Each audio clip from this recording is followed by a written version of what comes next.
If you're thinking about a self-directed IRA, the fastest way to get stuck is not knowing whether you need a transfer or a rollover.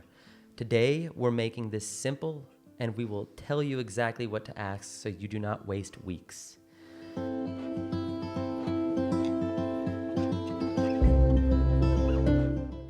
Welcome back.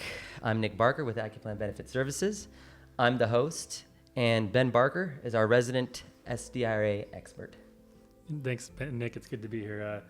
I've been in this space for about 20 years or so I really have a lot of knowledge, experience here, and I'm excited to talk about transfers versus rollovers and why you would do one versus the other. Awesome. Well, let's just honestly jump right into it. Ben, in plain English, what is a transfer and what is a rollover? This is a common question that I get. A lot of people don't understand what a transfer is versus what a rollover is. A transfer is a transfer from one custodian to the other custodian. It goes directly from them to us. There is no intermediary. There is no movement of money between us and the other custodian. Where a rollover is when the money goes to the customer specifically, and then the customer makes a transfer to us. So a rollover is only going to be in the situation where a person receives the money first. A lot of people get confused because they say, I did a 401k rollover. I rolled it from my 401k to an IRA. But in reality, they did a trustee to trustee transfer. It went from the 401k company directly to us. Whereas a rollover is specific from custodian to the client to us. So it's important to understand that. Most times what we try and do is a trustee to trustee transfer. It does not trigger any taxable events. No 1099s are created as a result. Awesome. I mean, honestly, one of the first steps beyond knowing that differentiation there is knowing and identifying, right, where the source account is, and then trying to figure out what you're going to be doing. Exactly. Yeah. Okay. So now that you've kind of explained what a transfer, what a rollover is, let's maybe do a quick decision tree. Like if I'm watching this, how do I know which path I'm on? So the first thing you need to know is where you came from. What do you currently have? Do you have an IRA? Do you have a 401k? An IRA is typically an individual account, where a 401k is a company-sponsored account. But you need to understand where your money is.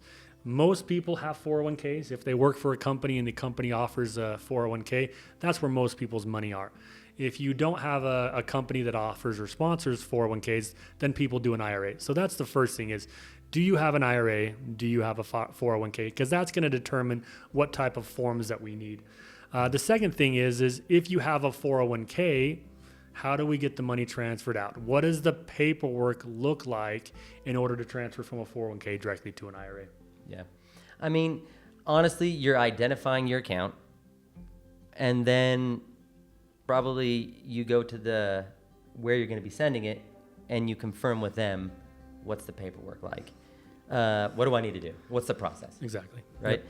So now let's kind of jump into a real world part here.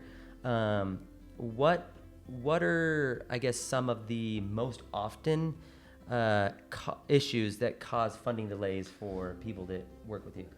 First off, the people look for the investment that they want to invest in first before they understand is, can I actually take my retirement out? If you work for a 401k or work for a company that offers a 401k and you're still employed, you might not even be able to take the money out of your 401k. It might be held up or restricted. So first thing you need to understand is, where's my money, and can I even liquidate it? Can I even move it around?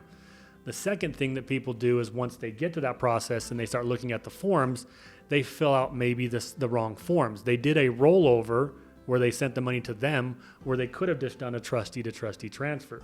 So you need to make sure that the forms that you're using are the correct forms. And the third one is, do you have the asset currently in cash? If the asset is currently in cash, then it's much easier to roll over versus already be invested in a specific investment. Yeah. I mean, it's really not that complicated. It's more just about coordinating, right? And making sure that you're talking to where it's going to be going. They should be helping you. Yeah, you just need to understand procedures. Yeah. What procedures do you need in order to transfer the funds? If you understand the procedures, then the steps make it very quick. Yeah. The timing goes much quicker as well. Yeah. Well, with that, when people are in this process, right, what is the most common mistakes they make? The most common mistakes that I see, first off, is they fill out the wrong form. They send us the form and the form doesn't work. Or the paperwork that they're filling out, they don't fill it out completely. They don't put their account number. They don't sign it. A third one, which I mentioned before, is that it's going to be best if you've had your asset liquidated first. So if you've got investments in let's say Apple stock, do you have that liquidated and in a cash position? Because if it's not in a cash position and we request the money, they may not send the money because they don't have cash currently in the account. So make sure that your assets are invested and liquidated before you start that process. Yeah. I mean, it sounds very similar to this, the same question as far as like the funding delays. A lot of those are the same issues, right? If it's going to cause mistakes or delays, it's mostly because you're just not taking the time to slow down and really know what you need to do. Okay, so what I like to do in a lot of our videos is kind of a takeaway checklist that if you follow, you should be doing for the most part all the things, all your due diligence well enough that you should be okay. So with that being said, Ben, give us like a clean, 5-point checklist, 5 questions, whatever, that someone should have ready, and the things that they should ask when doing a transfer versus rollover. The first would be do you have an IRA or do you have a 401k? Because the forms are going to be different. If you have an IRA account, we provide a transfer request form that you can use. If you have a 401k, most 401k companies want you to use their own forms. They don't like our forms. They don't accept our forms. Or a lot of 401k companies will just let you call them up and liquidate. You don't have to fill out any form. So having an IRA versus a 401k is important to know where it's at because the forms are going to be different. The second thing is, do I need a transfer document? Can I transfer it? What are the steps to transferring it? Do I have to do a rollover? The third would be, once we've figured out whether you have an IRA and what the transfer paperwork is, filling out the forms, making sure that the forms are filled out correctly, making sure you're getting account numbers set up correctly. The fourth is, how are the funds going to be sent? Are they going to be a wire or are they going to be a check? If you need to make a transaction very quickly, then you're going to need to have the funds wired. So understanding, will they send me a check? Because if you send a check, there's going to be mail time and there's going to be a hold on the check. Or a wire, the funds will be available immediately. And the fifth is, what's the general timeline? How long is this going to take? When you go with us, most of our accounts get transferred within 7 to 10 days.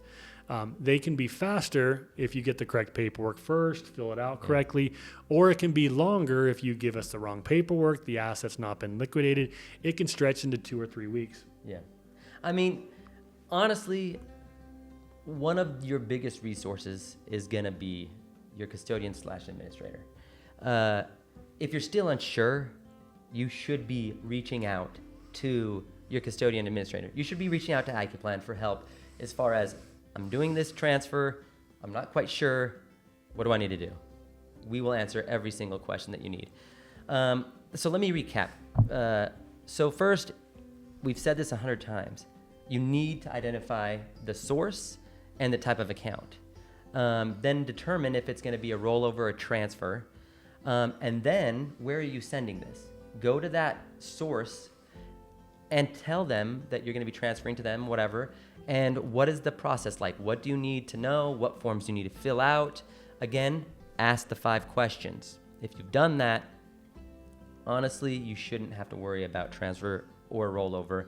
It should be done correctly. But I will say, when there are complaints, I feel like it's generally about timeline. So make sure you just understand what that timeline is. Right? Yeah.